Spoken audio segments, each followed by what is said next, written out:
ఒక trend of music నడిచేది. మా గురుగారు చక్రవర్తి గారిది, తర్వాత ఇళయరాజా గారిది, అదొక ట్రెండ్.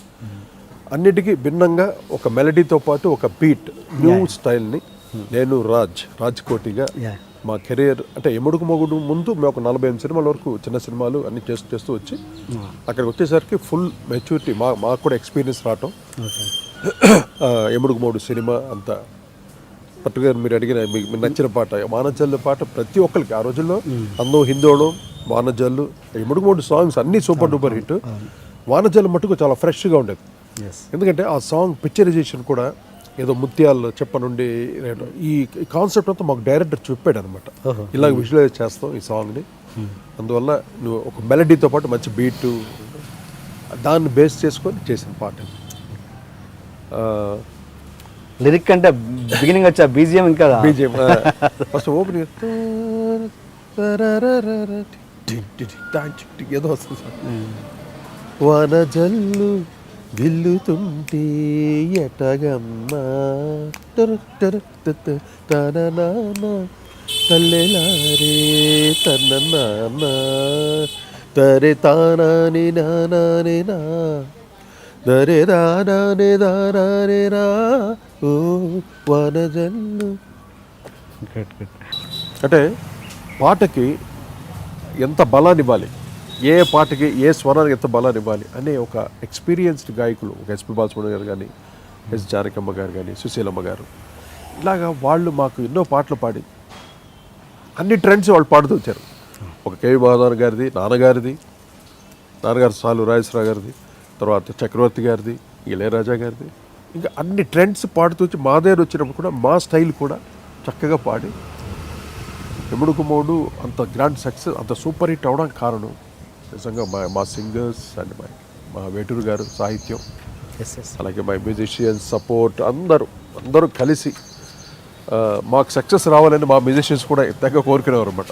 రాజ్కోటి బాగా రావాలి, వాళ్ళకి నెంబర్ ఆఫ్ సినిమాలు రావాలని. అలాగా ఎముడుకు మొగుడు మాకు మంచి సక్సెస్ ఇచ్చిందండి. అక్కడ నుండి మళ్ళీ తిరిగి చూసుకోలేదు రాజ్కోటి. మా కెరీర్ యాక్చువల్లీ 1984లో స్టార్ట్ అయింది ప్రళయ గర్జన అనే సినిమాతో.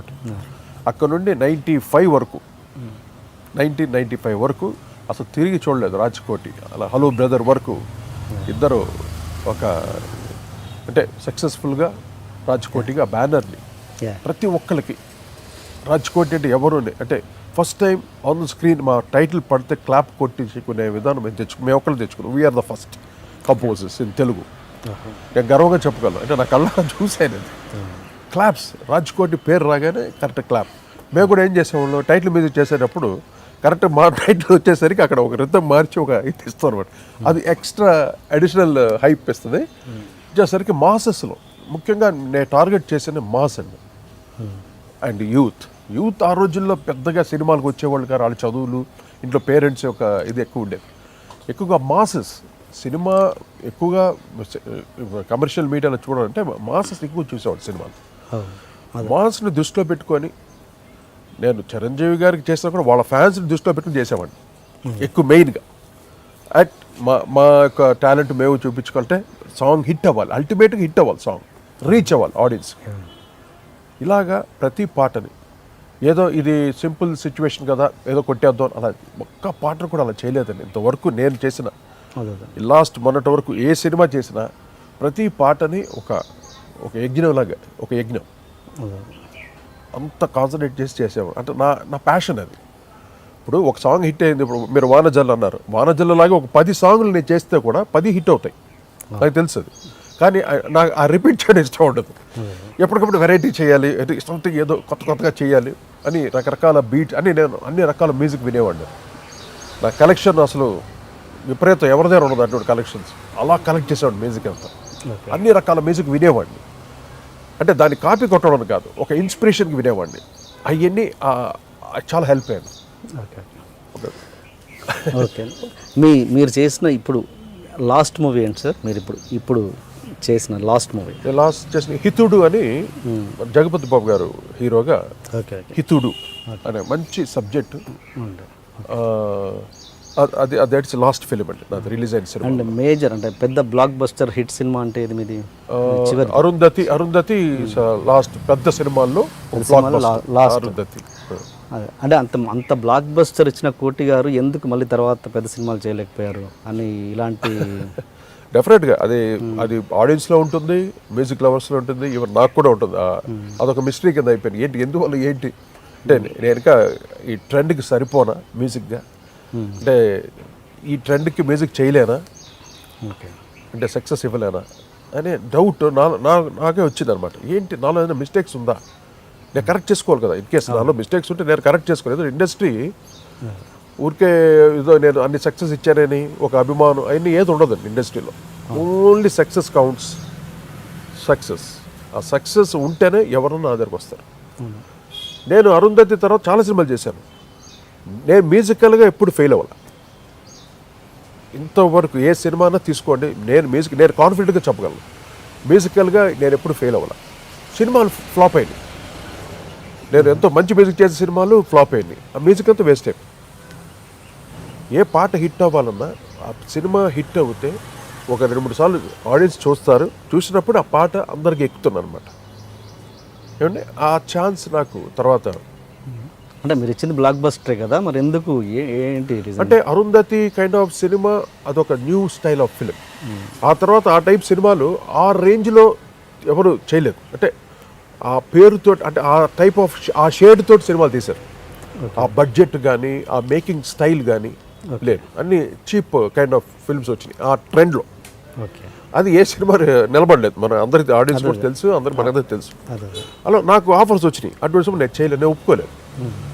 వన్స్ ఒక స్టేజ్కి వెళ్ళిన తర్వాత నా ఎక్స్పీరియన్స్ తగ్గ సినిమా అని నేను చాలా చాలా గొప్పగా ఫీల్ అయ్యేవాడిని. ఒక ఆనందం, ఒక సాటిస్ఫాక్షన్. ఇది అరుంధతి లాంటి సినిమా ఒక ఎక్స్పీరియన్స్డ్ కంపోజర్ చేస్తేనే ఆ సినిమా న్యాయం చేయగలం. ఏదో సీడీలు పెట్టి శాంపుల్స్ పెట్టి చేసే రికార్డింగ్ కాదు అది. ఈచ్ బిట్ కంపోజ్ చేయాలి. అలాగే చేసిన బిట్స్ అనమాట. అరుంధతి సినిమాలో ఈచ్ బిట్ నేను కంపోజ్ చేసి అరేంజ్ చేసి దాన్ని మొత్తం ప్యాడింగ్స్ అన్ని ఆర్కెస్ట్రా యాడ్ చేసి.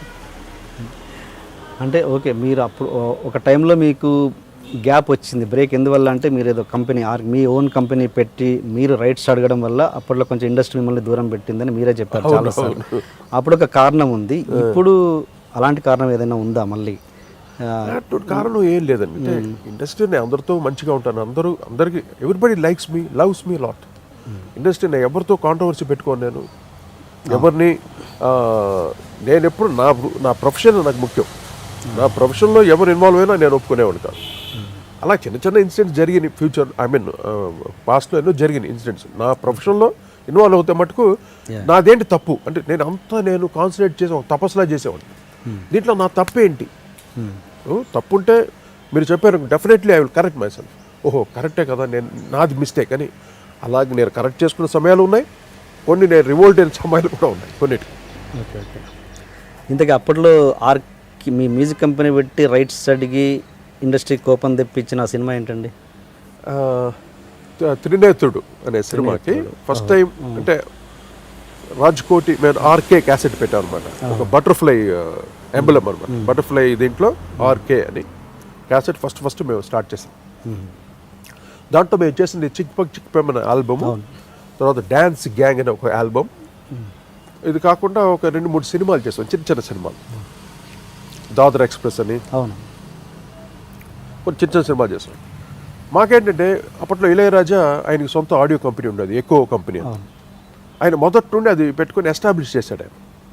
మాకేమనిపించింది మేము కూడా ఆడియో కంపెనీ అంటే ఏదో డబ్బులు సంపాదించాలి కాదు, అందరికీ రీచ్ అవ్వాలి, క్వాలిటీ వైజ్ మనం బాగా ఇవ్వాలి. మనకి సొంత కంపెనీ ఉంటే అది బాగుంటుంది కదా, ఎవరికైనా ఉంటుంది కదా. అలాగే నేను రాజ్ ఆర్కే స్టార్ట్ చేసినప్పుడు ఫస్ట్ చిరంజీవి గారి సినిమా చేస్తే మన కంపెనీ బాగా ఎస్టాబ్లిష్ అవుతుంది కదా. ఆయన మంచి తన మెగాస్టార్, సుప్రీం హీరో ఆ రోజులు ఆయన. అని మేము నాగబాబు గారిని, అరవింద్ గారిని అందరిని అడిగాం. లేదు మాకు బెటర్ ఆఫర్స్ బయట ఉన్నాయి, మేము కష్టం అన్నట్టు వాళ్ళు నాగబాబు అని చెప్పారు. లేదు కోటి మాకు బెటర్ ఆఫర్ ఉంది బయట. అంటే కమర్షియల్గా చూస్తారు కదా ప్రొడ్యూసర్ అంటే.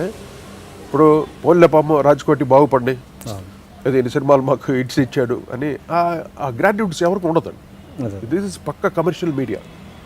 నేను సక్సెస్ ఇస్తాను. ఈరోజు నేను సాలు రాజేశ్వర కొడుకుని నాకు ఎవరు నన్ను ఎంకరేజ్ చేయలేదు. నేను ఒక కోటిగానే వచ్చాను. కోటిగా హిట్ చేశాను. పేరు వచ్చేది ఎవరు కోటి. ఇప్పటికి కొంతమంది తెలియదు నేను సాలు రాసిన అబ్బాయిని.